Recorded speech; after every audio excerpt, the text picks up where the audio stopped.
Oui, moi, je lance dans quelques secondes. Oui, tout le monde est là, c'est bon. Oui, tout le monde est là. Parfait. Merci.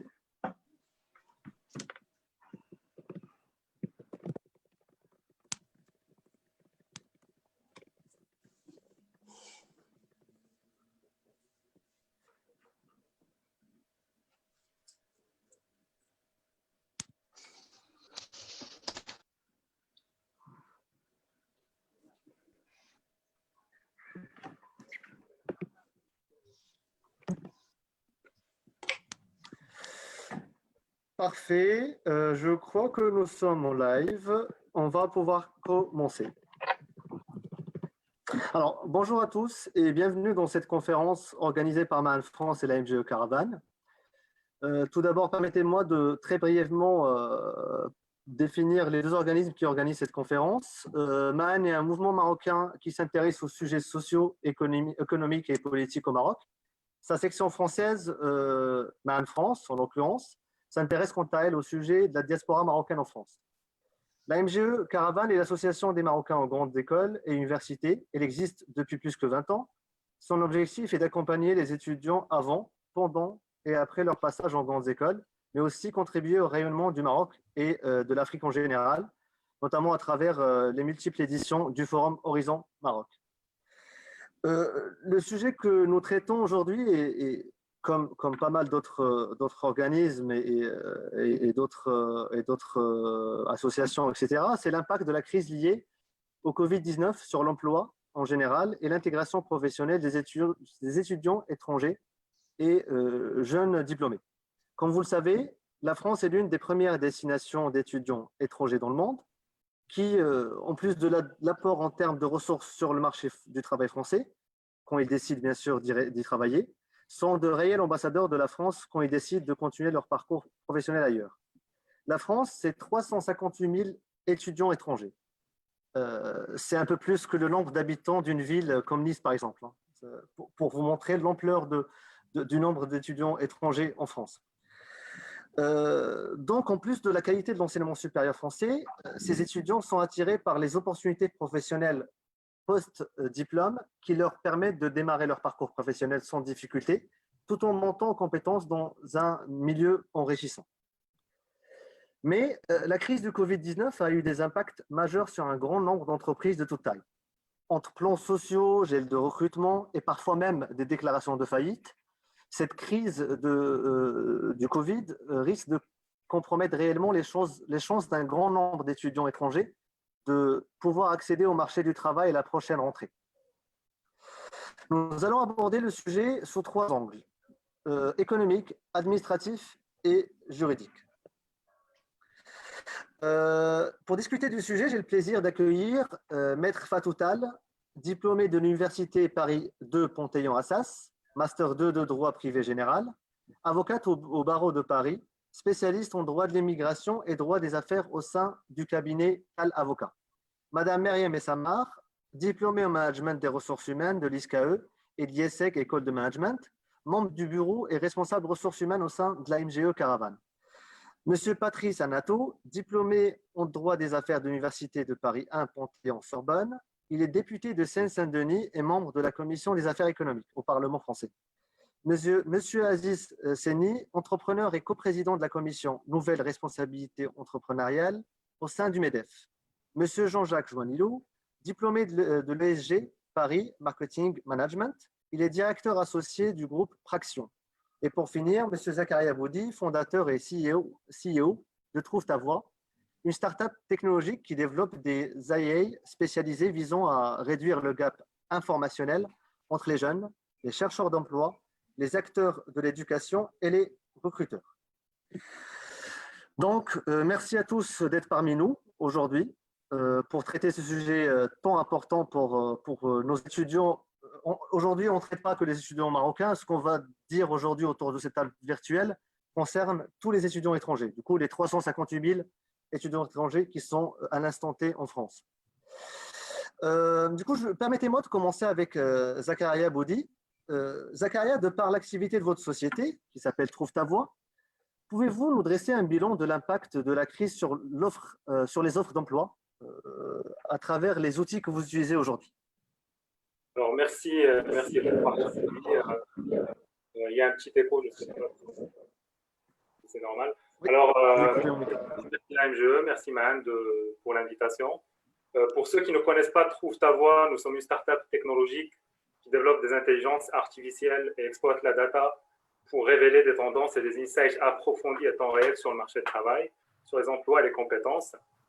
Et l'objectif est justement d'accompagner les individus et les organisations comme les career centers, les établissements d'enseignement, les entreprises, les collectivités à éclairer, informer les choix, que ce soit en matière de formation, d'orientation, d'insertion ou de gestion et planification des carrières et des talents.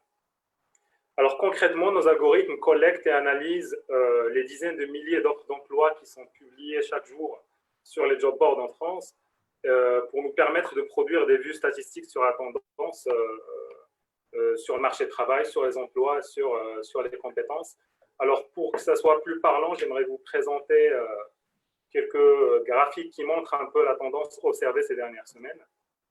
Alors je vais demander à Zakaria de partager l'écran, s'il me le permet.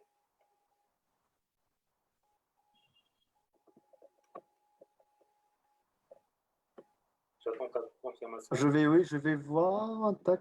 Donc, je peux alerter l'audience sur le fait que, en fonction du besoin, ces données qui reflètent l'activité du recrutement sur Internet doivent être interprétées avec prudence et en prenant en considération les données plus larges économiques et aussi la réalité de terrain. Bien sûr. Donc, bien sûr. Tu peux partager normalement, Zakaria. Je pense que dites-moi si vous arrivez à voir mon écran. Oui, oui, c'est bon pour nous. Alors, pour revenir à la situation observée sur le marché du travail ces dernières semaines, donc on peut commencer par dire que naturellement et sans grande surprise, l'impact de la crise s'est reflété quasi immédiatement sur les offres d'emploi. Donc, nous observons chaque jour avec une vraie chute qui a suivi un peu les grandes dates de la gestion de la crise, donc à partir du confinement, des fermetures des frontières, du déconfinement, la reprise des activités économiques, des commerces, etc. Donc on est aujourd'hui, ces dernières semaines, sur une phase de reprise, donc de relance, qui est progressive, mais qui reste quand même en dessous des moyennes habituelles sur le marché. Donc on peut espérer, si on a un scénario sans seconde vague de la pandémie, qu'on puisse retrouver les niveaux de recrutement habituels vers la fin de l'année. Donc, bien sûr, le risque, si on a une deuxième vague, c'est qu'on ait une contraction de marché qui est beaucoup plus durable et qui va avoir forcément des conséquences sur l'insertion des jeunes, en particulier. Zakaria, très rapidement, une petite question, excusez-moi. Avant le mois de mars, on était à combien en moyenne? Alors, la moyenne qu'on affiche ici, hebdomadaire en 2019, par exemple, c'est 350 000 offres par semaine sur toute la France. On est à 45% du coup. Oui. Pas 40. Ça veut dire qu'on a une baisse de 55%. Voilà, la baisse maximale est presque de 55%, effectivement. Très bien. Et juste pour que ça soit clair pour notre audience, ce sont des données sur l'ensemble de la toile, sur Internet, ou que sur un site Internet en particulier? Non, sur tous les job boards. Alors, ce sont des offres qui sont uniques, donc nos algorithmes arrivent aujourd'hui à repérer les offres qui ont été publiées sur divers job boards. Donc, on va trimer, on va dédupliquer les offres et on va garder les offres uniques que nous normalisons à travers. Très bien. Ça veut dire que ça reste quand même, c'est pas global, ça englobe pas toutes les offres de France, mais ça reste quand même assez global sur ce qui se passe sur la toile, sur les offres publiées sur la toile. Sur la toile, bien sûr. Ok, parfait. Allez, continuez, pardon. Donc, je dirais cette tendance de reprise est généralisée sur l'ensemble des régions, si on doit avoir une vision régionale, avec une reprise qui est croissante et qui prend de l'allure chaque semaine, toujours en espérant qu'on n'ait pas de seconde vague. Et si on projette ces données-là, on peut avoir des niveaux comparables à ceux de l'année dernière en fin d'année, donc en fin 2020. Alors, toujours en restant sur une vue un peu macro, et en focalisant sur les métiers ou les familles de métiers qui vont intéresser aujourd'hui notre audience, qui sont les étudiants des grandes écoles, des universités, et en particulier étrangers. Donc là, j'ai fait un focus sur quelques familles de métiers. Alors, ce qu'on remarque principalement ici, c'est que sur certains métiers comme le développement informatique, la courbe en bleu, sur le conseil en système d'information, donc on remarque qu'il y a une chute assez importante qui se stabilise aujourd'hui et qui reprend de manière un peu timide et qui témoigne d'une certaine baisse de tension sur ces métiers-là, qui généralement recrutent beaucoup d'étrangers. Donc aujourd'hui, cela commence à s'impliquer par rapport aux jeunes arrivés sur le marché du travail. C'est forcément qu'ils auront plus de difficultés, plus de concurrence en arrivant sur ces marchés-là, et ça aura un impact relatif sur la population d'étudiants étrangers. On voit qu'au niveau de l'industrie, donc tout ce qui est management dans la production, dans l'industrie et ingénierie, reste assez résiliente, donc la baisse est moins importante. Sur le reste des métiers, donc du conseil au management, du conseil RH, qui recrutent généralement moins fréquemment, moins beaucoup que le reste, mais qui restent stables et qui continuent à croître de manière assez faible pour l'instant. J'ai une question, Zakaria, très rapidement. La finance, ça reste quand même un domaine qui, pour nos étudiants marocains et aussi pour le reste du monde, qui est très primé. Je ne le vois pas sur votre slide. Est-ce que vous pouvez nous en dire un mot si vous avez des infos aussi?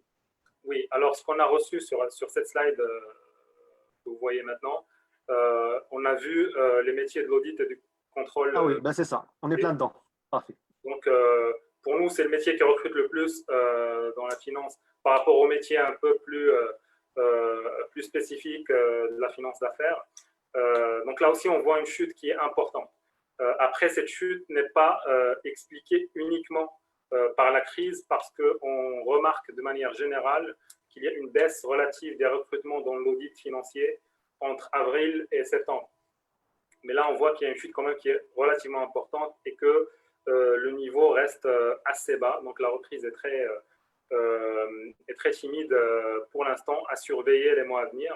Là aussi, on a une baisse de tension, donc il y aura plus de compétition pour les étudiants et nouveaux arrivants étrangers. On voit que des métiers reprennent l'allure un peu plus rapidement, comme la comptabilité. Donc c'est des choses qui sont plus classiques, moins qualifiées peut-être, mais qui présenteront des opportunités sur le marché pour l'insertion. Donc, je vais m'arrêter pour l'instant là. On repart sur les données. Merci. Très intéressant, Zakaria. Merci beaucoup pour ces informations brèves et très intéressantes. Très bien. Je vais passer à M. Joanilou. En tant qu'un spécialiste de recrutement, quel changement remarquez-vous sur le marché du travail actuellement? Est-ce que vous remarquez un bousculement de toutes les règles de recrutement et de demande d'emploi dans les sociétés avec lesquelles vous travaillez? Oui, bonsoir à toutes et à tous. Merci. Alors, la situation du marché de l'emploi était plutôt bien orientée avant la crise sanitaire. Je voudrais juste faire un parallèle avec ce qui s'est passé en 2009, qui était la dernière crise sur laquelle on a eu une phase de récession. Pour l'emploi des cadres en France en 2009, en fait, on avait une contraction de 35% de réduction d'offres d'emploi. Aujourd'hui, on s'attend à peu près à cette contraction-là, parce qu'elle a été forte dans les premiers instants, mais elle va quand même se poursuivre dans le temps dans certains secteurs d'activité. Mais on était quand même sur un recrutement de 290 000 cadres. Donc, quand on a des fonctions, donc des gens qui sont très formés et qui sont un des drivers du marché, si on fait une correction de 35% sur 290 000, on sera au-dessus du niveau d'emploi de 2009. Qu'est-ce que ça veut dire? Ça veut dire que les emplois qualifiés qui demandent aujourd'hui des compétences et toutes les formations, et notamment au Maroc, il y a de solides formations qui sont très reconnues en France, le niveau de recrutement va rester important. C'est-à-dire on va pas avoir un trou d'air. C'est l'intérim qui est touché en premier, donc ce sont les métiers précaires qui sont les plus touchés, c'est les métiers du tourisme, de l'hôtellerie qui sont touchés. Par contre, nous qui travaillons dans les métiers de l'ingénierie, de la chimie, etc., on voit que l'impact, il est assez lissé. et notamment dans les fonctions commerciales ou des doubles compétences, on va avoir une formation technique et commerciale, on continue de recruter parce que ces secteurs étaient en tension. Et dans les métiers de l'ingénierie, on continue de recruter parce que ce sont des emplois qui demandent un certain investissement, de la formation pour les entreprises. Et donc, on est moins sensible aux variations du marché. Donc, ce qui a changé, c'est qu'on était en pénurie sur certains métiers, qu'on va l'être un peu moins parce qu'il y a des gens qui vont être plus disponibles. Donc, ça, c'est une chose. Et puis, ce qui a changé, c'est peut-être le rapport à l'emploi et au travail. C'est-à-dire que le télétravail, aujourd'hui, devient quelque chose qui est attractif pour certains employeurs de le mettre en avant, surtout où il y a de nécessité d'avoir du transport, mais tous les métiers ne le permettent pas non plus. Donc, on ne peut pas encore tirer de conclusions, simplement ça détend et ça donne plus sur certains, voilà, dans les métiers d'ingénieur, il y a 2% de taux de chômage, c'est-à-dire il n'y en a pas. C'est-à-dire que finalement, ceux qui ne travaillent pas sont ceux qui font encore des études. Un ingénieur ne reste pas plus de 6 mois sans emploi. Donc, ça ne change pas énormément. Notre métier, lui, a évolué beaucoup, puisqu'on parlait tout à l'heure de l'IA, évolue beaucoup par rapport à ça, et j'attirais votre attention sur aujourd'hui le traitement de la donnée, ce qui est intéressant, parce que quel que soit le lieu d'où l'on vient, et moi, les candidatures que je reçois qui sont de l'étranger, en fait, souffrent un petit peu du niveau de compréhension du filtre aujourd'hui de l'intelligence artificielle. Donc, on va chercher des mots-clés, on va chercher des compétences particulières. Et donc, ces filtres-là vont s'appliquer aujourd'hui parce que cette période-là a fait accélérer l'automatisation des premières phases du recrutement et fait par l'intelligence artificielle, que moi, je n'aime pas, hein, parce que ce qui est artificiel, pour moi, n'est pas intelligent. C'est ce qu'on en fait.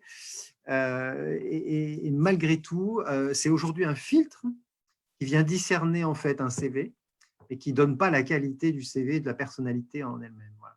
Donc ça, il faut en tenir compte parce que c'est très important. Et je vois souvent des candidatures qui sont mal dessinées, mal décrites dans les compétences et du coup, elles sont aujourd'hui, elles sont écartées par un algorithme, ce qui est dommage. D'accord, je comprends, très bien. Parfait. Je vais passer à Monsieur Anato. Monsieur le député, vous êtes membre de la commission économique au sein du Parlement. De votre côté, quel bilan dressez-vous aujourd'hui de la situation des entreprises et de l'emploi? Très bien, merci. Effectivement, en France, on a pu constater que ce confinement, surtout, bon, parce qu'on parle généralement de la crise sanitaire qui a frappé les entreprises, mais on va dire clairement que ce sont les mesures administratives de confinement, de confinement qui ont effectivement causé les pertes de chiffre d'exploitation des entreprises françaises. Et d'ailleurs, ça a été une mesure prise par d'autres pays européens et même au-delà, le confinement ou alors des couvre-feux qui forcément ont obligé les commerces à fermer, le secteur de l'hôtellerie qui a beaucoup souffert en France selon les régions, et également des chefs d'entreprise qui ont été interrogés ont confirmé avoir perdu pendant cette période entre 40, 50%, voire plus de leur chiffre d'affaires. Et il y a une estimation d'une agence qui démontre d'ailleurs que 92% des chefs d'entreprise françaises sont dans le doute d'une relance qui puisse leur permettre de rattraper la situation d'avant Covid. Donc, en général, c'est 25 millions, 25 millions d'emplois supprimés dans le monde.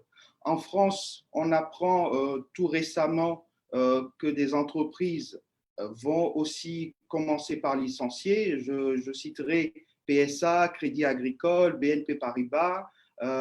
Il semble que Areva et Air France aussi, qui a annoncé des suppressions d'emplois, sont fortement touchés. On pense qu'il y aura en tout cas entre 800 et 900 000 suppressions d'emplois en France dans les prochains mois. C'est un chiffre très important et il faut savoir aussi que n'est pas compté encore, n'est pas pris en compte le nombre d'étudiants et étudiants étrangers qui vont arriver qui arrivent à la fin de leurs études et qui vont arriver sur le marché du travail et qui seront aussi confrontés à cette difficulté. La Commission européenne dit aujourd'hui, estime que la France aura une diminution de son PIB près de 9%. Les investissements devraient baisser également de façon importante en 2020, 13%, moins 13% d'investissement, et également des effets sur l'emploi en général. Donc, il s'agit d'un recul très important en termes d'emploi et d'activité économique. Moi, au niveau local, dans ma circonscription, pendant tout le confinement, j'ai été en contact permanent avec des commerçants, des chefs d'entreprise, des boutiques de centres commerciaux qui étaient fortement impactés et qui ont eu du mal effectivement à garder leurs activités. Bien entendu, on a pu voir les aides qui ont été mises en place pour aider les TPE, PME et aussi les entreprises en général pour les aider à survivre. On ne va pas dire que ces mesures puissent leur permettre de retomber entièrement sur leurs deux pieds.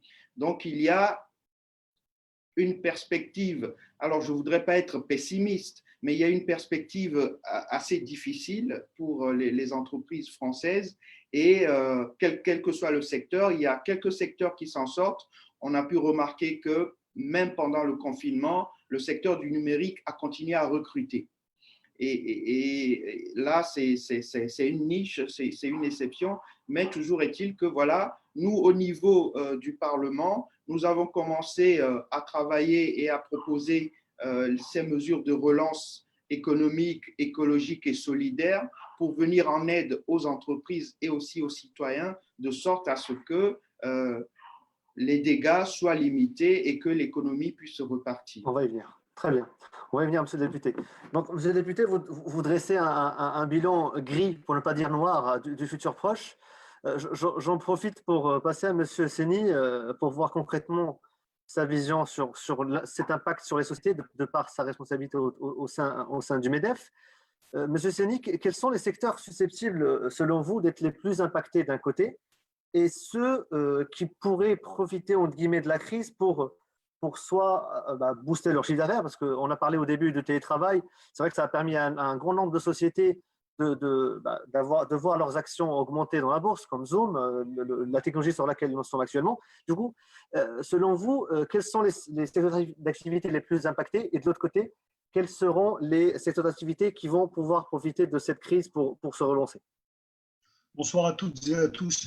Je crois que les activités qui vont être le plus impactées, on les connaît, on les a vues, on en a entendu parler dans les médias.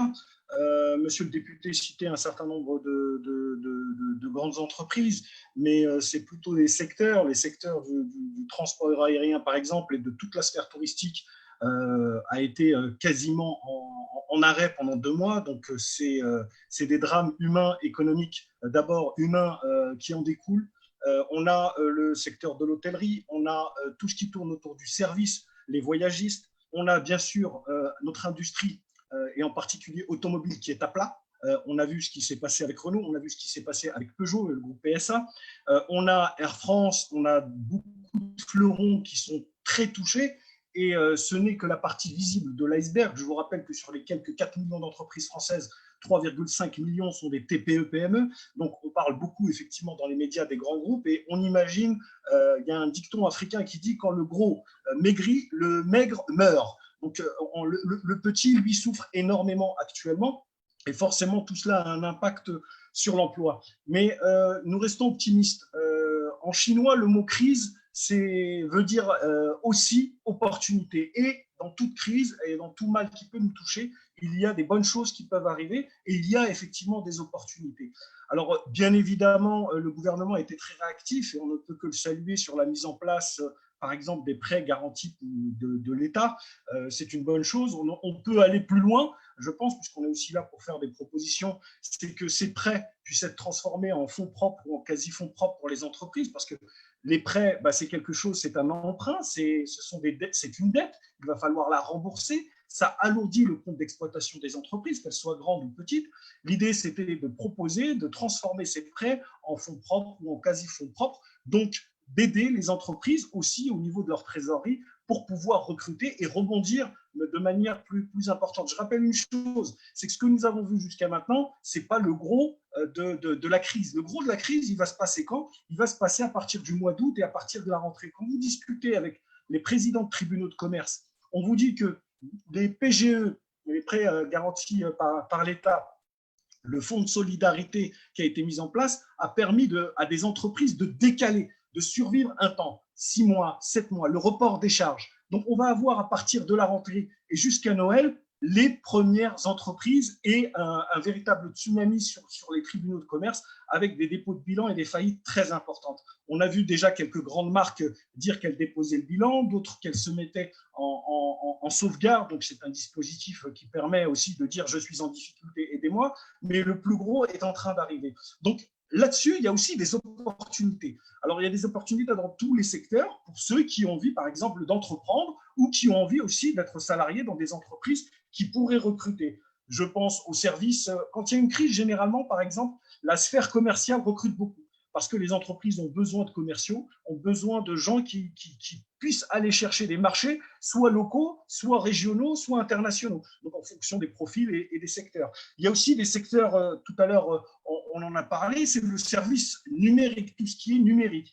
On a vu l'explosion de la vente à distance et du commerce en ligne pendant ce Covid. On a vu aussi toutes ces activités liées aux conférences par web, ce que nous faisons aujourd'hui. Tous ces services qui tournent autour de cela, je crois que c'est en pleine explosion. Alors, je n'ai pas les chiffres en détail, mais je crois que dans toute crise, il y a des opportunités économiques et des opportunités de rebond. Ça ne sera pas facile. Nous allons devoir faire très attention.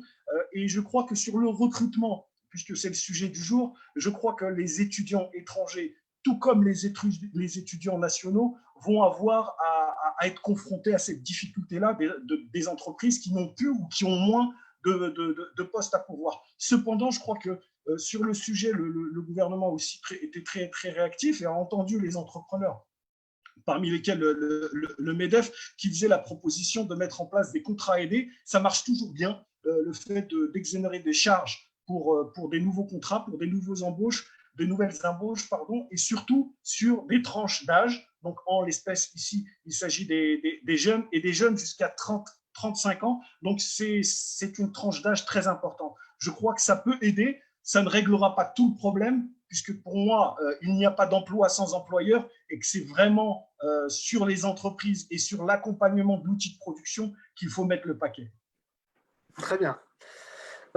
Monsieur le député, je reviens vers vous parce que Monsieur Seni a parlé d'un certain nombre de propositions. Je ne crois pas que c'est exhaustif sur ce que peut présenter ou peut proposer les sociétés, mais peuvent présenter les sociétés. De votre côté, quelles sont les mesures que vous avez prises en compte et comment vous faites pour entamer des négociations avec les entrepreneurs, avec les sociétés, pour sortir avec des propositions concrètes au gouvernement? Alors, effectivement, comme cela a été cité tout à l'heure, il y a plusieurs mesures qui ont été prises pendant le confinement pour pouvoir accompagner nos entreprises. Nous avons l'État a engagé près de 500 milliards d'euros pour soutenir notre économie et protéger aussi les emplois. Je pourrais citer quelques mesures qui sont, par exemple, ça a été dit, le prêt garanti par l'État.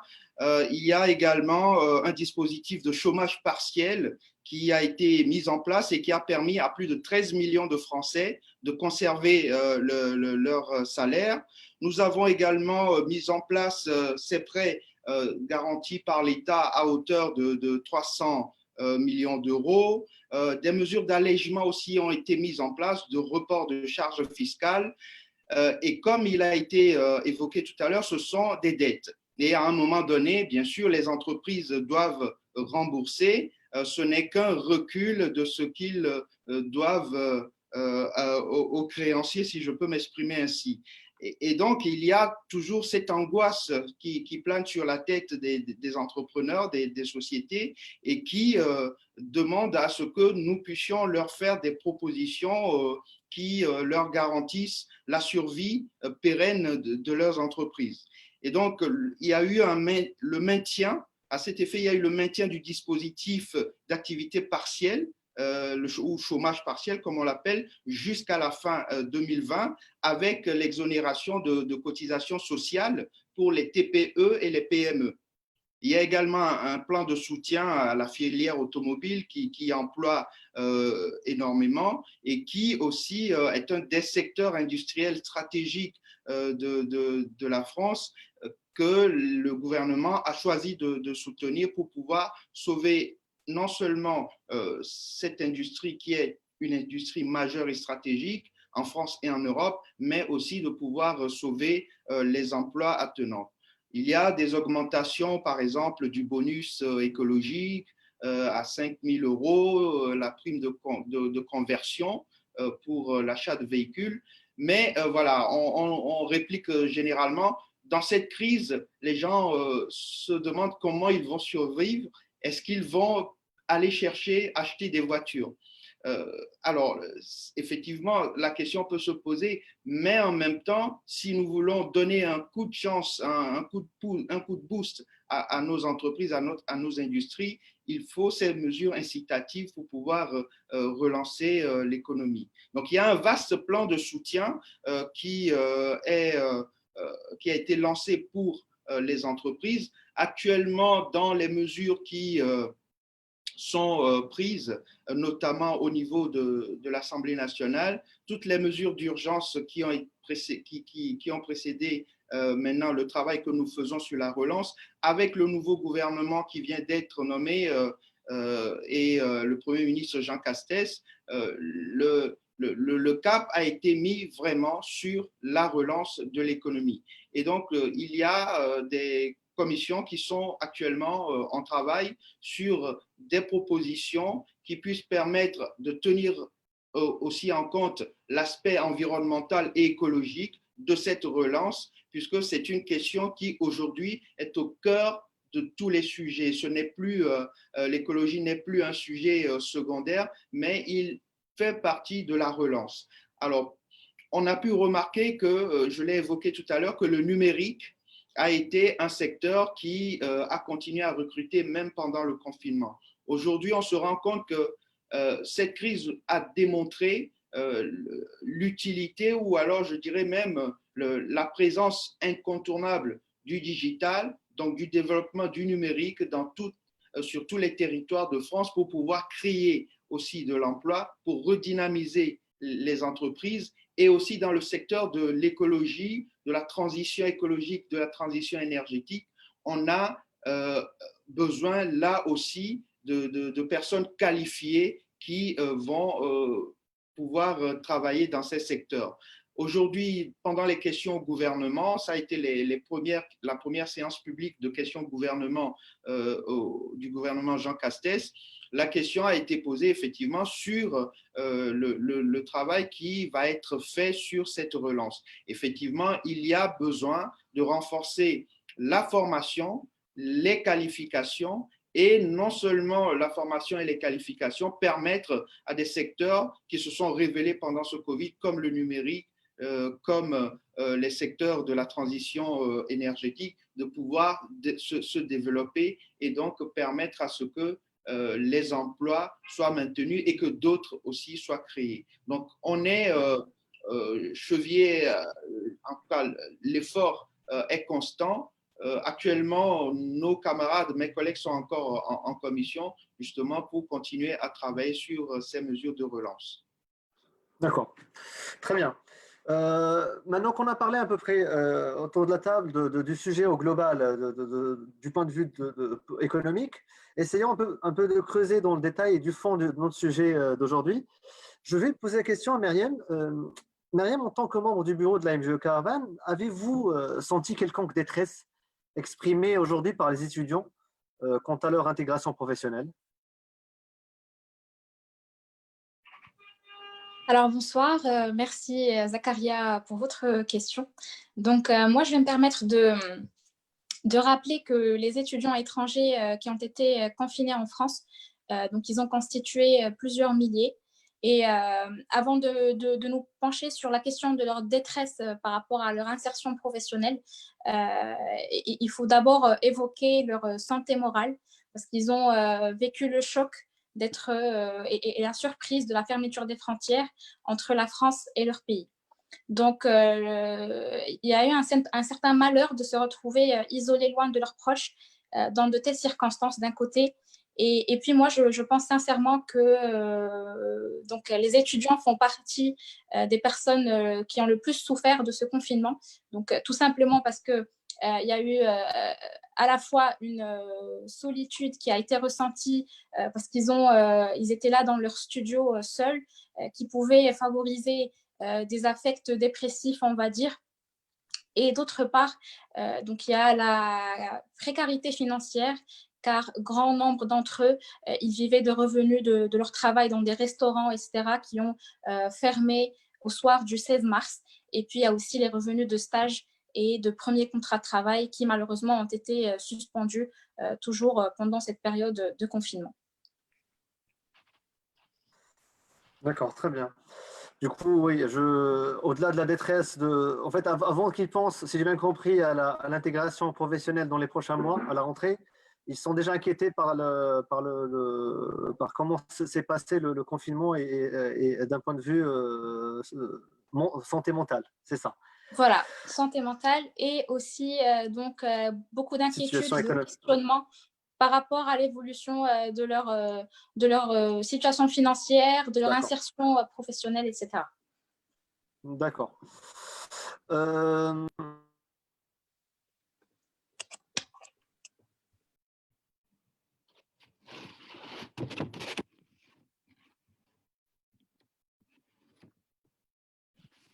Zakaria, votre micro est fermé. Ah, pardon, j'étais en train de parler tout seul. Pardon. La question était adressée à Maître Fatou. Est-ce que vous remarquez une hausse aujourd'hui des sollicitations que vous avez de la part des étudiants étrangers pour les aider dans leur dossier de changement de statut ou de demande d'APS ou pas encore?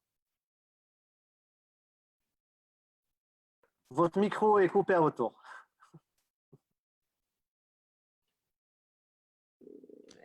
Bonjour, vous m'entendez? Yes.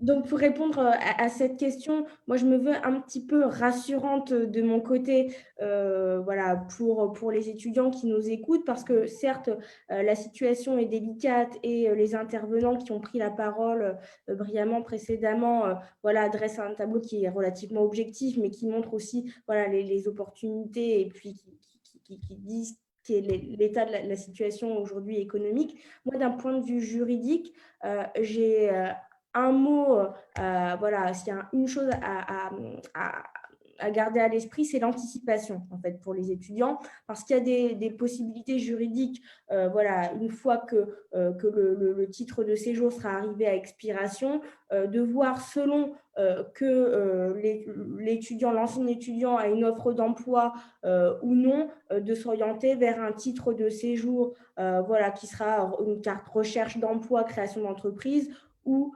vers plutôt des titres de séjour, mention salariée. Enfin, il y a des options. Et donc, moi, j'ai eu parce que je m'éloigne un petit peu du sujet, je digresse, mais pour répondre à votre interrogation qui est concrètement, est-ce que j'ai reçu plus de sollicitations sur le sujet des APS?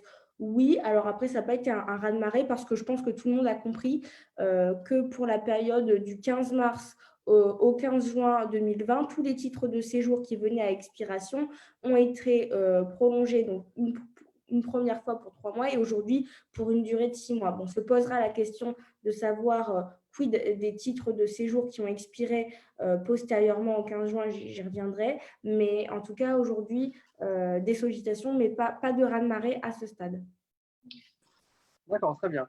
Dans la continuité de la question, comme vous le savez évidemment, c'est que les sociétés étrangères, les sociétés françaises, pardon, quand elles recrutent des étudiants étrangers, elles doivent parfois le justifier pourquoi le recrutement d'un étudiant étranger et pas d'un candidat français. Pour vous, avec la hausse à laquelle on s'attend tous du chômage, comment les sociétés peuvent continuer à justifier le recrutement d'étudiants étrangers alors qu'on risque d'avoir beaucoup de Français au chômage sur pas mal de secteurs d'activité?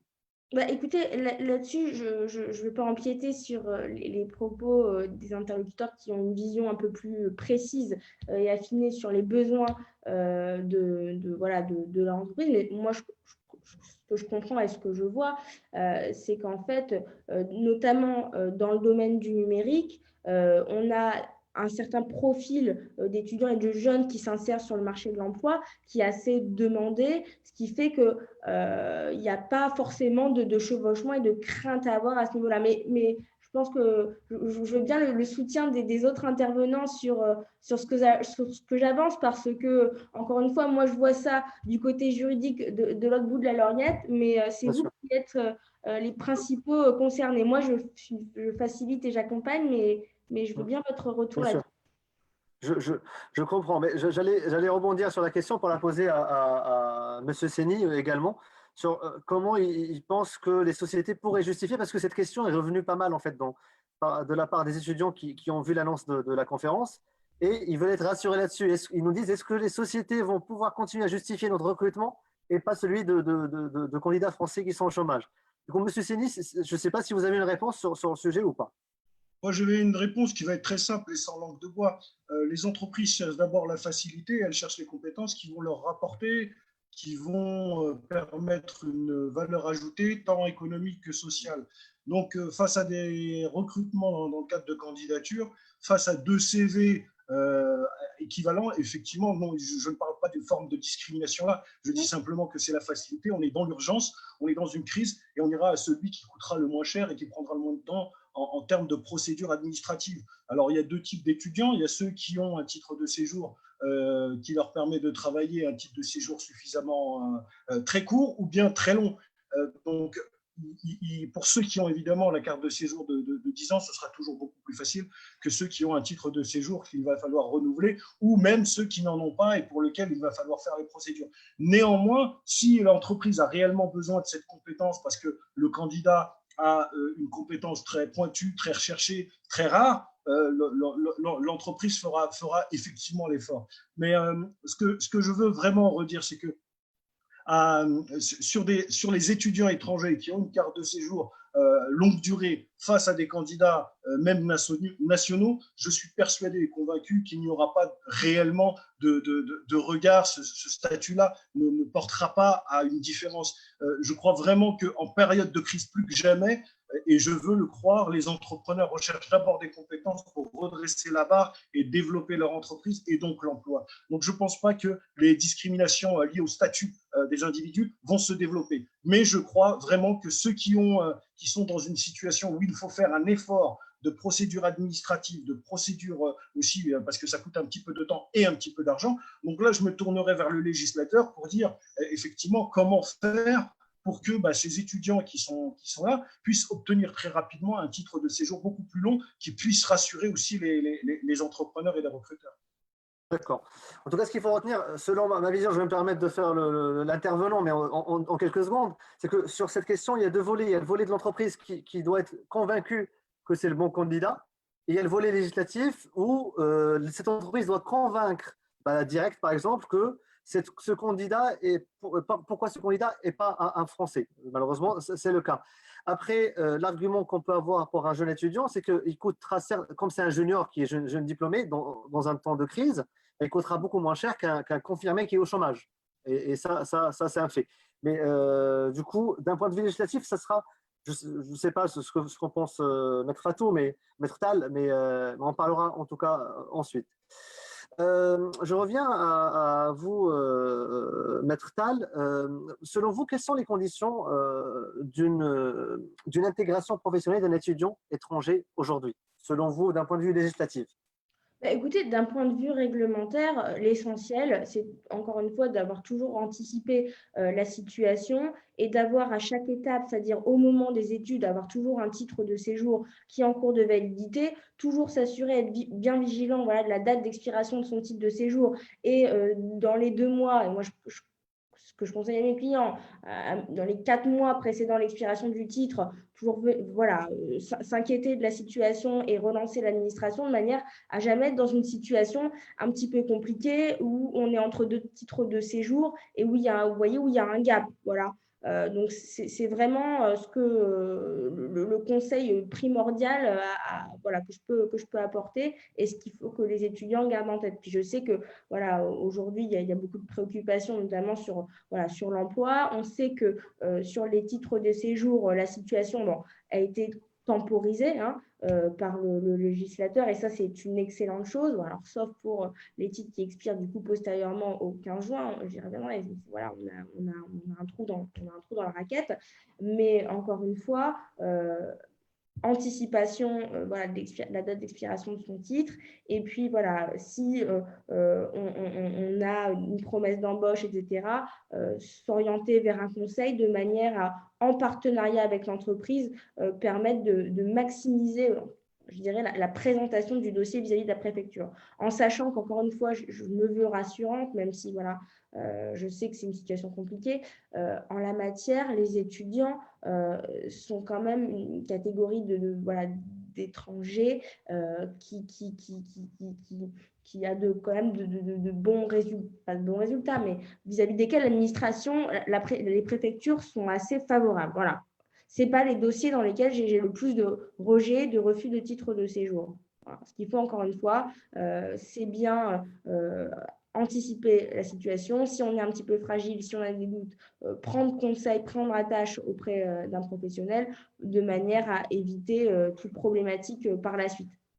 Et se retrouver avec un refus de titre de séjour parce que le dossier, on s'y est pris un peu trop tard et parce qu'il y a des délais de réponse de l'administration qui peuvent être un peu longs, et se retrouver dans une situation compliquée où en fait on n'a plus de titre de séjour, et finalement du coup ça bloque au niveau de l'entreprise parce que l'étudiant n'est pas en situation régulière. Vous voyez, donc là on rentre dans la spirale voilà, dire de l'angoisse, mais ça devient un peu plus compliqué. Et puis comme le disait très justement un interlocuteur, je ne pense pas qu'il y aura de discrimination voilà, par rapport au statut, mais en revanche, effectivement, il faut être pragmatique entre un étudiant voilà, certes qui a un titre de séjour normalement, mais qui a un titre de séjour qui n'est pas valide, et une autre personne qui n'a pas cette problématique. Évidemment que l'employeur se dirigera naturellement vers le candidat qui sera le plus facilement recrutable.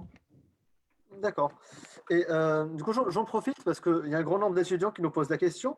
Pour les heureux élus qui auront la chance de trouver un travail, est-ce que vous pouvez très, très brièvement nous expliquer le process à suivre pour une demande de changement de statut, en commençant par du coup, trouver une entreprise en point 1, 2, de constituer un dossier avec les départements RH, etc. Très, très, très concrètement, il faut encore une fois que son titre de séjour soit toujours à jour et qu'il n'y ait pas eu de trou dans la raquette pour éviter toutes les difficultés comme je l'évoquais. Et donc, une fois que l'étudiant a pris… En fait, il y a plusieurs situations. Soit, et j'y reviendrai parce que je sais qu'aujourd'hui, une des préoccupations, c'est mince, le marché du travail se rétracte, peut-être que je vais finir mon année, mon cursus universitaire, je suis en bout de cursus, donc je ne vais pas avoir de renouvellement de mon titre de séjour, voilà, mention étudiant parce que je suis arrivée au bout et je n'ai pas encore trouvé d'emploi. Donc, qu'est-ce que je fais? Est-ce que je suis obligée de retourner voilà, au Maroc dans l'intervalle? Et donc, là-dessus, pour pallier cette difficulté, on a un titre de séjour, une carte recherche d'emploi, création d'entreprise qui permet voilà, de faire le tampon entre ces deux périodes. Donc, vous voyez, c'est quand même un filet de sauvetage. Je pense qu'il est rassurant pour les étudiants d'avoir à l'esprit parce que même si ils n'ont pas tout de suite trouvé d'emploi, d'un point de vue administratif et juridique, il y a des moyens pour avoir un titre de séjour et ne pas se retrouver en situation irrégulière. Parce qu'encore une fois, quand je vous disais anticipation, pourquoi? Parce qu'il ne faut absolument pas se trouver, enfin, il faut éviter de se retrouver dans une situation où on n'a pas de papier en règle. D'accord? J'ai perdu pardon, le fil de je me suis un peu éloignée de votre question, Vous me disiez, oui, le Non, cursus en fait, pour justement passer du statut étudiant au statut, voilà, titre de, on va salarié. prendre exemple, titre de séjour, mention Salarié. salarié. Bah, écoutez, à ce moment-là, on est dans l'hypothèse où votre titre de séjour n'a pas expiré et donc dans les 2 mois de son expiration, vous avez eu des contacts avec une entreprise. Alors, soit vous avez déjà signé le contrat, Ma question, c'est dans le cas où on a signé des contrats. Ouais, dans le cas où on a signé les contrats, bon, il faut, de toutes les manières, il y aurait une interaction du côté de l'employeur vis-à-vis notamment de la directe, ça a été évoqué rapidement pour s'assurer de la pertinence du recrutement. Et il va falloir faire en fait tout de suite vis-à-vis de la préfecture un dépôt de dossier pour acter de la conclusion de ce contrat et du changement de statut, du passage donc du titre de séjour étudiant à un titre de séjour, voilà, mention salarié, voire à une carte de séjour pluriannuelle, passeport talent, parce que là encore, ça dépendra de la rémunération que percevra l'ancien étudiant dans l'entreprise. Mais en tout cas, il y a plusieurs titres de séjour. Il n'y a pas que le titre de séjour mention salarié qui peut être octroyé. Donc, en fait, encore une fois, c'est assez simple hein, pour retracer l'historique et pour synthétiser brièvement. Il faut simplement avoir pris les attaches avec son entreprise et que l'entreprise ait fait aussi le nécessaire vis-à-vis de la directe. Une fois que le contrat a été signé ou qu'on a la promesse d'embauche, c'est tout de suite se rapprocher de la préfecture pour faire le nécessaire et apporter tous les éléments qui sont demandés, mais qui sont des éléments classiques en fait, qu'on demande généralement. Voilà. Donc, on demandera en plus des documents relatifs au contrat qui a été signé et puis après, le salaire apparaîtra dans le contrat qui a été signé. Mais sinon, c'est relativement classique comme cursus par rapport à ce dont ils ont l'habitude quand ils ont fait les démarches pour avoir un titre de séjour leur permettant d'étudier. Ça marche très bien. Vous m'excusez, je vais encore plus loin dans la question parce qu'il y a pas mal de questions qui nous ont été remontées par les étudiants. On a pas mal d'étudiants qui ont déjà signé des CDI, mais malheureusement avec la crise, on a mis fin à leur période d'essai, parfois abusivement. Et dans la première année, si mes souvenirs sont bons, si on a fait déjà la demande avec l'entreprise après avoir signé CDI et notre contrat est rompu, je crois qu'il va falloir refaire notre demande après avoir trouvé un autre CDI, c'est ça?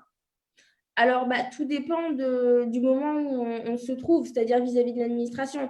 Est-ce que c'est une situation où on avait déjà eu le changement de titre de séjour ou pas encore? Vous voyez, parce qu'il y a plusieurs situations. Soit, en fait, on a signé son contrat et puis vis-à-vis de l'administration, on a fait les démarches en vue d'un changement de statut et dans l'intervalle, ça capote. Où en fait on avait déjà le titre de séjour, le changement de statut, et puis on se pose la question de savoir quid parce que l'expérience professionnelle n'est pas allée jusqu'au bout. Alors c'est quelle question? Peut-on parler des deux? Le premier, je crois, est plus fréquent parce que la période d'essai est dans les 3-4 premiers mois. Mais je crois que c'est le plus fréquent, le premier cas. Mais peut-on parler des deux, s'il vous plaît? Oui, écoutez, dans cette situation, il faut tout de suite avertir la préfecture. Et en fait, ça dépend, il y a plusieurs cas de figure. Je vais vous dire, ça dépend aussi des pratiques des préfectures. J'ai eu des dossiers où, en fait, on s'est rapproché de la préfecture, on a expliqué la situation et finalement, et les personnes avaient d'autres perspectives d'emploi, ce qui fait qu'on a pu poursuivre, en fait, la demande de changement de statut en passant sans refaire une nouvelle demande sur un nouveau titre de séjour, à savoir en l'occurrence recherche d'emploi, c'est celui que je vous évoquais en fait. Et donc, on passe d'une demande initiale de changement de statut à un titre de séjour étudiant en passage à un titre de séjour mention salarié et en fait, on passe directement, compte tenu de la situation qui a été subie par le jeune recruté, à un titre de séjour, en fait, recherche d'emploi qui va être délivré par la préfecture. Donc ça, c'est le cas de figure numéro 1. Cas de figure numéro 2, en fait, il est relativement simple. C'est que vous avez déjà obtenu de la part en fait, de la préfecture votre changement de statut et dans l'intervalle, la situation s'est détériorée dans l'entreprise. Alors, à ce moment-là, de toutes les manières, ça dépendra du fait de savoir si le titre de séjour, il avait une validité d'1 an ou si c'était un titre de séjour, une carte de séjour pluriannuelle. Et dans ces cas-là, en fait, il faut simplement anticiper au moment du renouvellement, mais à l'instant T, il n'y a pas de démarche spécifique à faire. D'accord, très bien, très clair. Très clair. Non, c'est très clair. Merci, maître. Très bien, je vais me permettre de passer à monsieur le député, parce qu'on aimerait bien savoir, est-ce que vous, en tant que parlementaire, est-ce que vous sentez autour de vous les autres députés parler de ce sujet, les étudiants étrangers, ou c'est un sujet qui se noie dans l'ensemble et la marée de sujets très urgents dont on parle aujourd'hui? Ça m'intéresse. Alors, je voudrais rassurer les internautes qui nous écoutent que la question des étudiants étrangers n'est pas du tout une question mise aux oubliettes. Le gouvernement s'est engagé et le ministre des Affaires étrangères a eu à le préciser que cette question de l'emploi face à cette situation de la COVID-19, la situation des étudiants étrangers, elle a été abordée via le prisme du titre de séjour.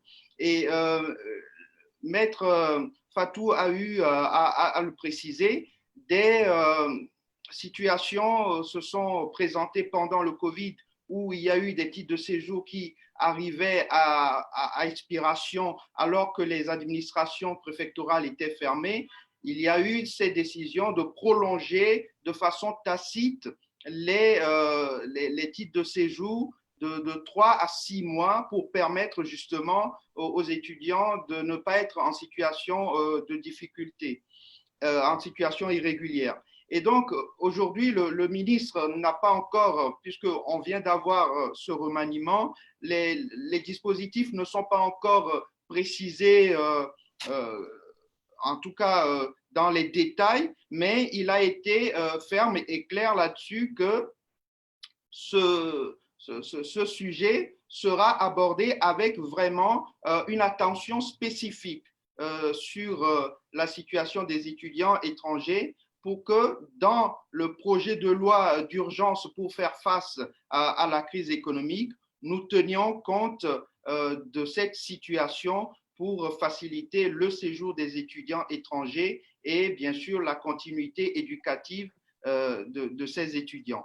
Aujourd'hui, on parle à peu près de 700 000 étudiants, 700 000 jeunes qui vont arriver sur le marché de l'emploi. Ce qui veut dire que, et ce chiffre, je ne sais pas si ce chiffre comptabilise les étudiants étrangers ou juste les étudiants français, mais voilà, cela démontre l'enjeu, l'importance de cet enjeu des jeunes qui arrivent sur le marché. Et effectivement, on a parlé de l'APS, qui est une autorisation provisoire de séjour qui existe déjà pour les étudiants qui arrivent en fin de cursus ou qui viennent juste de finir leurs études. C'est de ne pas, et Maître Fatou a eu à le préciser, ne pas attendre de rentrer dans une situation irrégulière. Il faut anticiper. Et donc, tout au moins 15 jours avant que vous ne passiez votre examen de fin d'année, il faut déjà engager les démarches pour l'APS, l'autorisation provisoire de séjour, ce qui permet à l'étudiant étranger d'avoir un laps de temps d'1 année pour pouvoir chercher du travail ou alors créer son entreprise. Et ce qui donne vraiment la possibilité de ne pas devoir être obligé de retourner dans son pays de provenance et de se donner la chance, l'opportunité d'avoir des expériences ici sur le territoire français. Et donc, nous avons effectivement une attention particulière sur ce sujet et je voudrais bien rassurer tous les étudiants étrangers qu'il n'y aura pas une législation qui viendrait les mettre en difficulté, mais des mesures seront prises de façon concrète plutôt pour Parfait. les aider. On en parlera ensuite. Avant de passer à M. Joannillo, juste une dernière question, parce que dans les commentaires, on nous dit que les APS n'ont pas été prolongés. Alors, je ne sais pas si c'est vrai. Et en tout cas, pourquoi prolonger les cartes de séjour et pas les APS, alors que si un étudiant étranger a 1 an pour chercher de l'emploi, bah, en période de confinement de 2 mois et demi, bah, malheureusement, il n'a pas pu certainement chercher l'emploi. Alors, juste pour rebondir là-dessus, alors Allez-y. les APS ont été prolongés, hein, donc voilà, D'accord. il n'y a pas de débat là-dessus, hein. Alors, le seul débat en fait qui se pose, c'est que la prolongation a lieu dès lors que le titre de séjour, et donc APS inclus, expirait entre le 15 mars et le 15 juin. Donc, initialement le 15 mai, ça a été prolongé au 15 juin. Donc, la problématique, c'est plus pour les autorisations provisoires de séjour qui ont expiré postérieurement au 15 juin, où là, monsieur le député, je pense sauf erreur, on n'a pas de nouveau Ouais, dans les tuyaux, et le législateur n'a pas prévu de proroger tacitement les titres qui expiraient postérieurement au 15 juin à 7 heures. Ah oui, d'accord. Mais ça veut dire que le commentaire consistait sur le 15 juin, du coup, j'imagine. Le commentaire de la personne qui nous a été laissé, ça parle, je crois, des 4 séjours, si je comprends bien, qui viennent après le 15 juin. Ouais, c'est ça. Bah, écoutez, on est en ligne là-dessus, effectivement.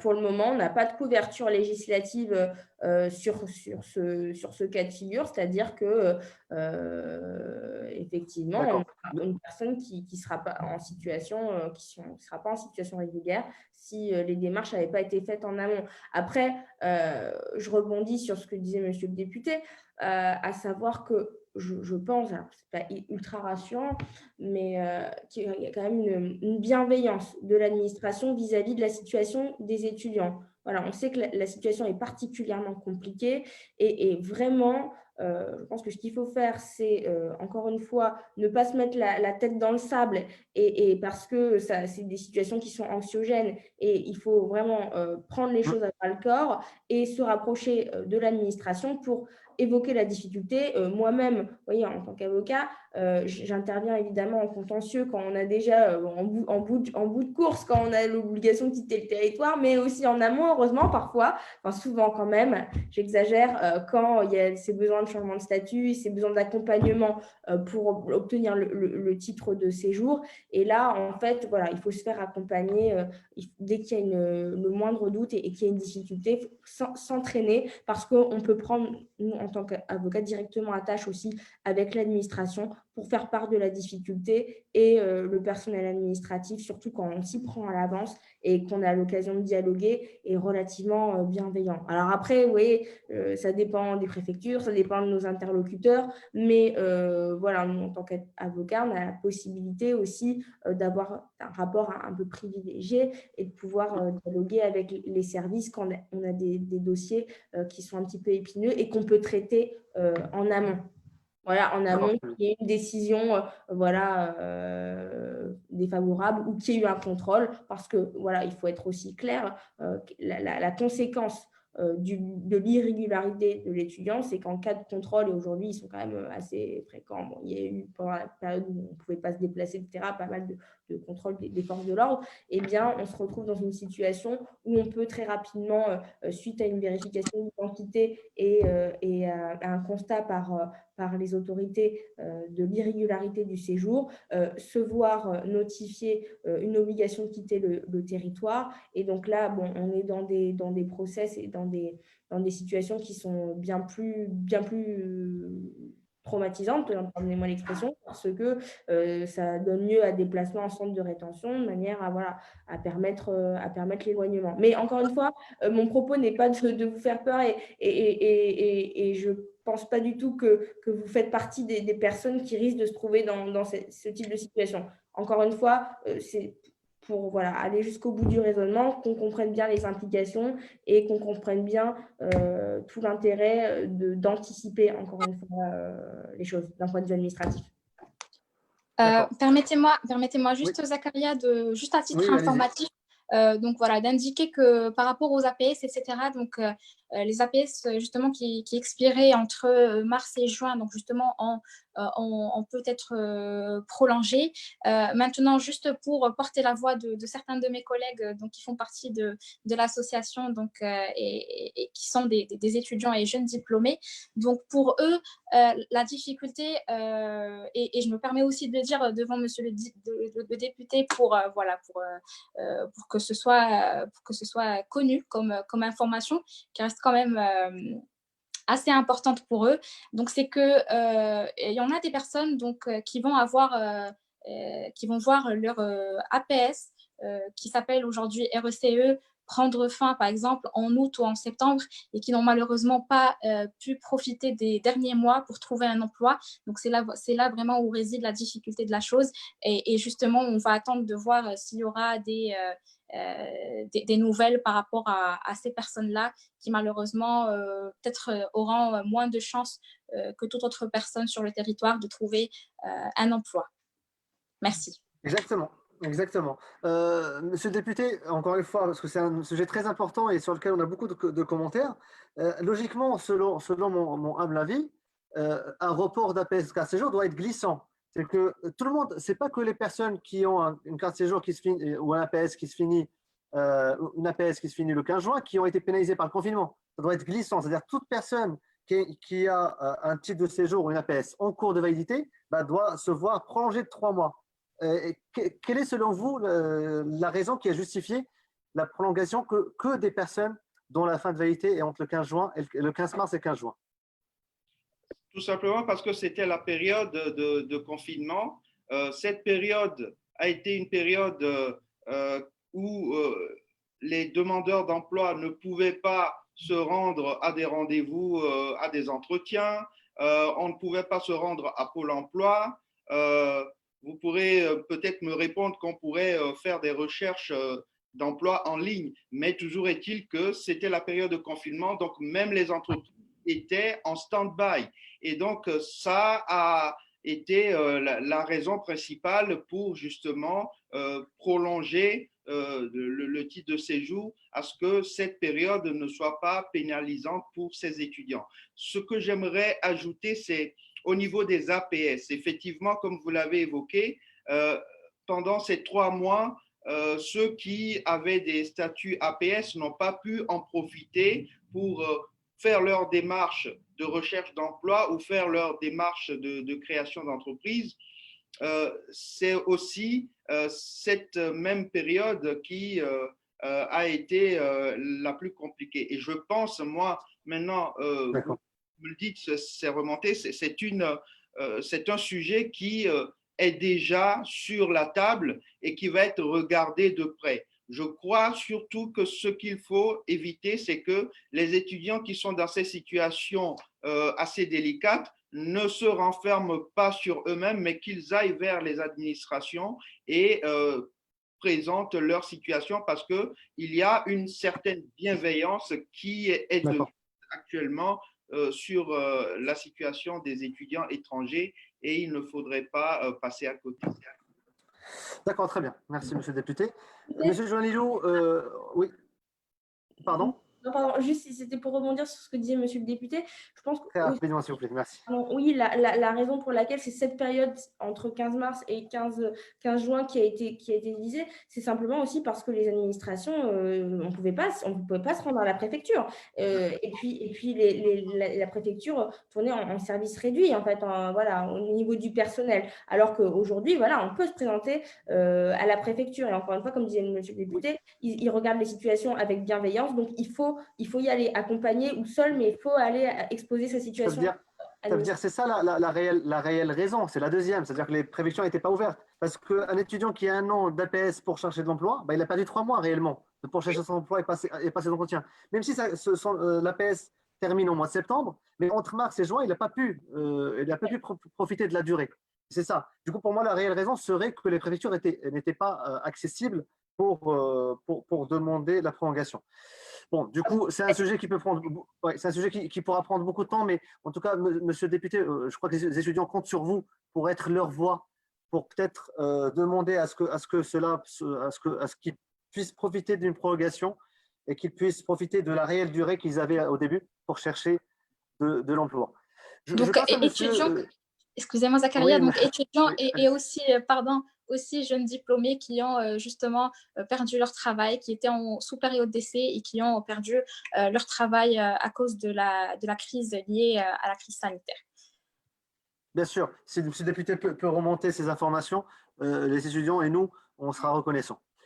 Monsieur Joannilou, enfin, on a fini parce que l'aspect juridique et légal est très complexe malheureusement et la première source de détresse et de stress des étudiants. Là, essayons de voir un côté un peu plus lié sur la façon et les astuces pour pouvoir décrocher un emploi. Quels sont les conseils que vous pouvez, en tant qu'expert recrutement, que vous pouvez donner à ces étudiants étrangers pour maximiser leurs chances pour trouver un emploi? Première question. Et deuxième question, dans la foulée, quelle est votre vision sur l'année prochaine, 2021? Est-ce qu'on cette crise pourra avoir des impacts sur le recrutement, même sur l'année 2021, ou ça va se finir dans les prochains mois? Je vais commencer par la deuxième partie qui est la plus simple. Je n'en sais rien. C'est très difficile de dire dans quelle situation on sera. Moi, je suis de nature optimiste, donc je pense que certains fondamentaux seront bons. Maintenant, il y a un avant et un après la crise sanitaire. Est-ce que les échanges internationaux vont pouvoir se faire? Est-ce que les voyages vont pouvoir se faire normalement? On a quand même beaucoup d'incertitudes. Moi, je pense qu'on reviendra à quelque chose de plus normal. Après, comment les entreprises vont être affectées, comment les filières vont être affectées et comment l'économie en général va être affectée, on ne le sait pas. Donc, tout ça est assez entremêlé. C'est très difficile de dire. Donc, il y aura des transformations, il y aura des opportunités. Je pense que ceux qui ont envie d'entreprendre pourront plus le faire. Il y a des entreprises qui aujourd'hui n'ont pas changé de modèle, qui vont disparaître. Et puis, il y a des entreprises qui vont s'adapter. Donc, il va y avoir des changements et peut-être plus profonds qu'on ne le pense. Et donc, il y aura des opportunités pour des gens qui ont des initiatives et qui ont envie d'entreprendre et peut-être de manière différente. En tout cas, la relation au travail, elle changera. Mais jusqu'où, je ne sais pas. Voilà. D'un point de vue économique, grand point d'interrogation. Alors, maximiser ses chances, ce que je disais tout à l'heure un peu en préambule, c'est qu'aujourd'hui, en fait, nous, on considère, parce qu'on a un cabinet de recrutement à taille humaine, que le CV, c'est une poignée de main. C'est-à-dire ça ne dit pas grand-chose. Mais c'est quand même, on n'a pas deux fois l'occasion de faire une bonne impression sur son CV. Moi, je vois souvent les CV qui ne sont pas très bien rédigés. Alors, pas très bien, c'est le fond et la forme. Mais moi, ce qui m'intéresse sur le fond, c'est effectivement aujourd'hui quelque chose sur lequel on ne peut pas trébucher, qui est l'enrichissement des mots-clés. Et pour ça, Google for Jobs a sorti quelque chose d'assez intéressant qui rejoint la présentation qui a été faite tout à l'heure, que j'ai beaucoup aimé, de Trouve ta voix, sur le fait, en fait, d'avoir… Google for Jobs agrège toutes les offres d'emploi aussi qu'ils vont trouver, avec des algorithmes qui sont très puissants. Aujourd'hui, c'est gratuit. Donc, chaque étudiant, chaque personne qui cherche du travail peut trouver, avec Google for Jobs, en fonction de son projet, les offres d'emploi qui sont disponibles. Donc, en termes de benchmark et de mots-clés, c'est très intéressant. Donc, la première chose à faire, c'est effectivement de voir si dans son CV, je peux mettre en valeur ce qui est attendu sur les postes que je vise.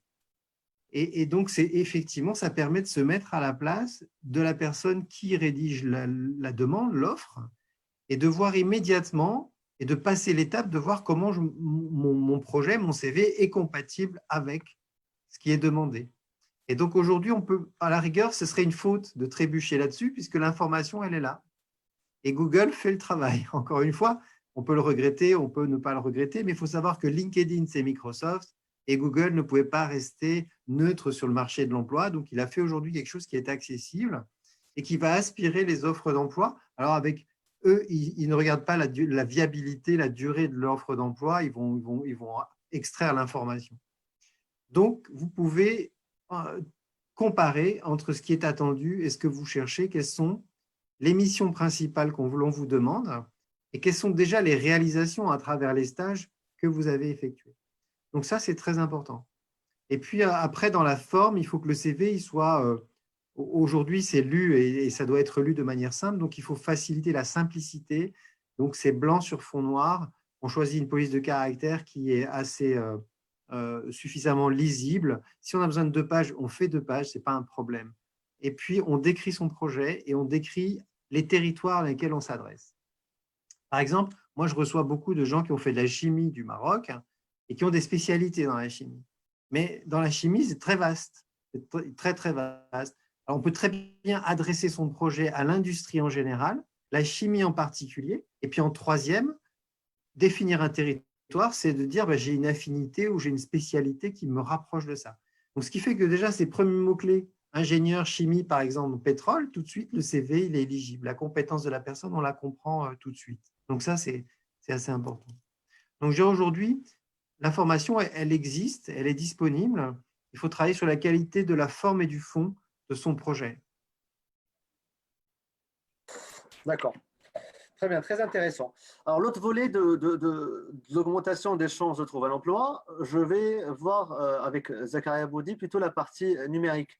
Zakaria, selon votre expérience, comment les candidats pourront augmenter leur visibilité numérique sur les réseaux sociaux, en l'occurrence LinkedIn? Je vais d'abord rebondir un peu sur d'abord les propos de M. Seni tout à l'heure par rapport au pragmatisme des entreprises quand elles, en temps de crise, quand elles recrutent, mais aussi rejoindre les propos de M. Jounayouk, tout ce qui a été dit est tout à fait pertinent. Moi, ma position, notre position en Trouve ta voix, c'est qu'il faut miser sur la compétence, évidemment, et en temps de crise, bien sûr, essayer de rendre sa capacité d'adaptation très très forte et très rapide. Et ça passe d'abord par l'identification des compétences qui sont recherchées par les entreprises, qui sont nous qu'on nomme comme résilientes, surtout en ce temps de crise, et qui sont aussi transférables, donc qui peuvent permettre de naviguer entre des rôles différents, des industries différentes, et les refléter sur le CV, sur le parcours, de manière claire, à travers des expériences, pas forcément professionnelles, ça peut être des expériences extra-académiques, personnelles aussi, qui vont permettre de prouver ou de démontrer ces compétences-là. Et nous, en général, on aime bien faire parler les données. C'est pourquoi je vais juste te redemander de repartager rapidement mon écran pour vous montrer une illustration de ce que je viens de dire. Rapidement, s'il vous plaît. OK. Très rapidement. Mais je pense qu'il peut intéresser notre audience aujourd'hui. C'est un peu ce qu'on observe actuellement sur le marché d'un point de vue compétences qui sont à la fois transférables et résilientes sur le marché. Donc, pour résumer un petit peu ce graphique, parce qu'aujourd'hui, on voit qu'il y a un ensemble de compétences qui sont très transférables, donc qui peuvent être mises en avant par les candidats et qui sont aussi en très forte demande sur le marché. Et là, on peut voir par exemple que les compétences de travail en équipe, de coordination, de pilotage de projets, de transmission d'informations, d'analyse et de traitement des données sont des compétences qui sont très, très demandées sur le marché. Et nous, ce qu'on ajoute pour aller un peu plus loin de ce que disait M. Jounayouk tout à l'heure, ce qu'il faut essayer aussi de voir quelles sont les tendances du marché du travail. Et ça, ce n'est pas seulement la responsabilité du candidat, mais aussi la responsabilité des career centers dans les universités, la responsabilité des collectivités aussi territoriales sur le plan emploi. On peut voir des métiers qui ont des trajectoires sur le court terme inversées. Donc là, par exemple, l'audit qui a subi une forte chute, mais on voit que dans l'immobilier et les métiers de transactions immobilières, il y a une forte reprise. Il faut savoir que ces métiers font appel à des compétences qui sont très proches, très similaires. Donc, un candidat peut adapter son profil, son parcours très rapidement, en mettant en avant les compétences qu'il a, qu'il peut transférer, mais aussi en essayant de contourner ou d'apporter des compétences nouvelles ici dans le cas de l'immobilier, pour que son profil corresponde et soit pertinent par rapport à ces offres-là. Alors, pour répondre à ta question initiale, qui est comment il faut mettre en valeur aujourd'hui son profil sur les réseaux sociaux, moi, ma réponse,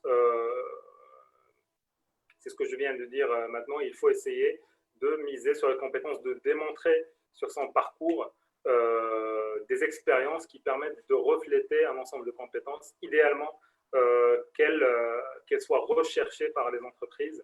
Et ça, c'est un travail qui peut se faire de différentes manières.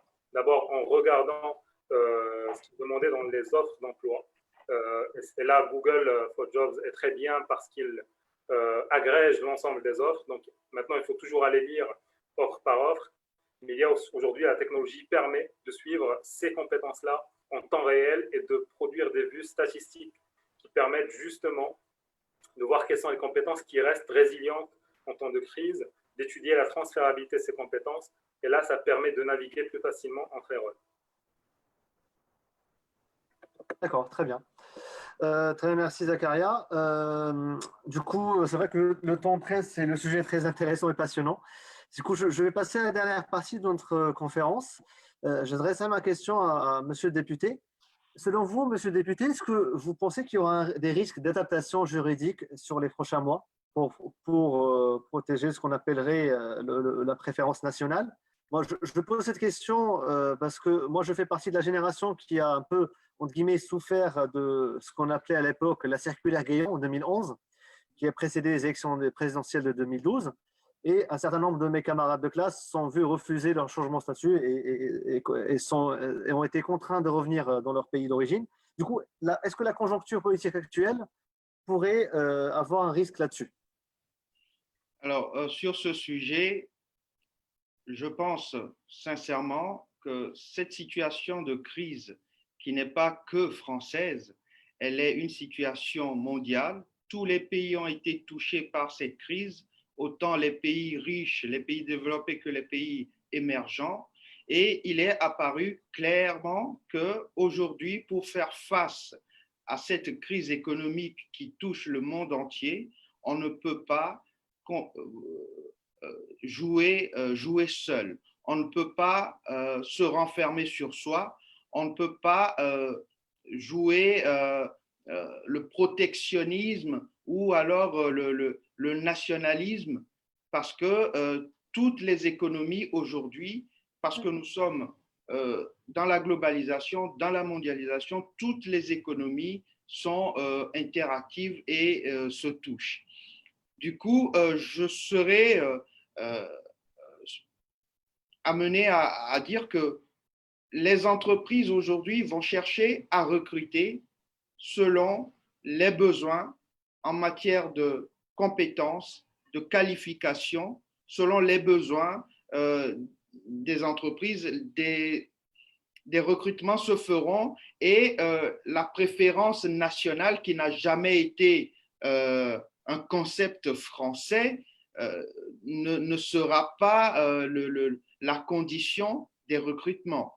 Bien entendu, on a eu à l'évoquer tout à l'heure que les entreprises chercheraient à recruter pour pouvoir éviter les complications administratives. S'il y a des demandeurs d'emploi étrangers ou même français qui sont dans des situations qui ne permettent pas à l'entreprise d'embaucher facilement, d'embaucher rapidement et aussi d'avoir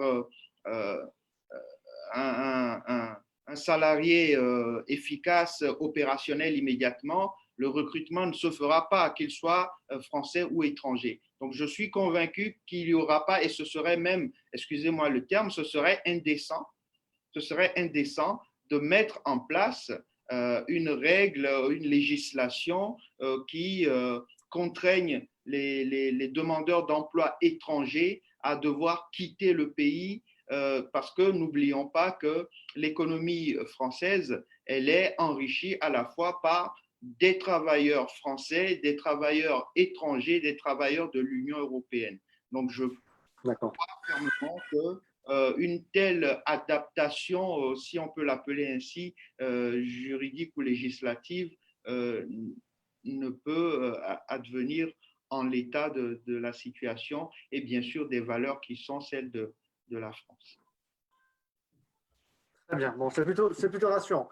Dans ce cas-là, permettez-moi d'ouvrir la porte alternative au salariat, qui serait l'entrepreneuriat, parce qu'on a autour de la table virtuelle Zakaria qui a l'exemple d'un ex-étudiant qui est devenu entrepreneur ensuite. Est-ce que vous pouvez nous parler de votre expérience, Zakaria, ou de celle de vos collègues également, d'entrepreneuriat en tant qu'un ex-étudiant étranger? Oui, alors moi, dans mon cas personnel, je suis devenu entrepreneur après quelques périodes de salariat, d'expérience particulièrement à l'international et dans la politique publique et la coopération internationale. C'est une envie qui était présente depuis le début. Donc, moi, j'ai complété mes études en France après aussi une expérience ici même en France qui m'a mené petit à petit vers l'entrepreneuriat. Alors, ce que je souhaite dire par rapport à ça, c'est que mes années d'expérience m'ont servi principalement à développer un ensemble de compétences techniques et opérationnelles qui sont aujourd'hui extrêmement utiles dans la création d'une start-up technologique comme la nôtre. Et pour pouvoir la faire développer, nous sommes deux PhD fondateurs de cette start-up. Et c'est un vrai atout, en plus de l'expérience et l'enrichissement de l'expérience internationale qu'on a eu, surtout dans notre domaine qui touche un peu à des sujets d'intérêt général et qui sont à la croisée des acteurs publics et privés.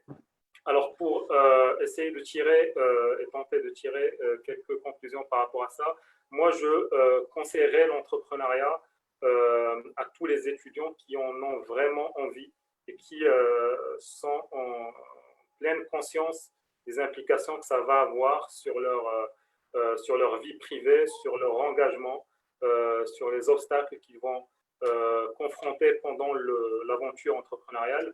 Donc, c'est une réalité, c'est un monde qui n'est pas facile, c'est beaucoup de travail.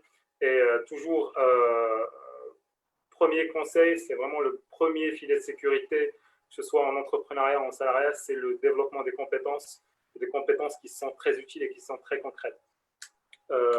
Maintenant, il faut faire attention, il ne faut pas que l'entrepreneuriat soit juste une alternative qui n'est pas vraiment souhaitée, qui n'est pas une envie profonde, parce que sinon ça va aboutir à un échec et beaucoup de frustration. Donc idéalement, se lancer dans ce parcours si on a vraiment envie de ça, si on est passionné par ce qu'on fait, c'est une condition sine qua non pour se maintenir en vie, même pas pour réussir. Donc il y a beaucoup d'autres paramètres qui rentrent en jeu. Maintenant, sur le plan du marché, il y a forcément de nouvelles opportunités. Aujourd'hui, le marché explose, surtout au niveau du digital et des technologies, moi je dirais même de la deep tech. Aujourd'hui, beaucoup d'étudiants marocains et étrangers sont inscrits dans des parcours techniques à très forte valeur ajoutée. Je pense qu'il faut aujourd'hui revenir de plus en plus vers les compétences techniques très profondes, ne pas hésiter à aller le plus loin possible dans le développement de ces compétences-là et aller vers des entreprises, et ça c'est un avis personnel, qui sont le plus technologiques possible, qui peuvent avoir le plus de valeur ajoutée pour l'économie à la fois française mais aussi à l'international. D'accord, très bien. Bon, là, d'un point de vue entrepreneurial, c'est clair. Mais entre parenthèses, Maître Tal, j'aurais besoin d'avoir des informations sur le plan juridique. Est-ce qu'un étudiant étranger a toutes ses chances de voir son dossier de changement de statut, pas en salarié, mais en entrepreneur, se voir réussir auprès des autorités?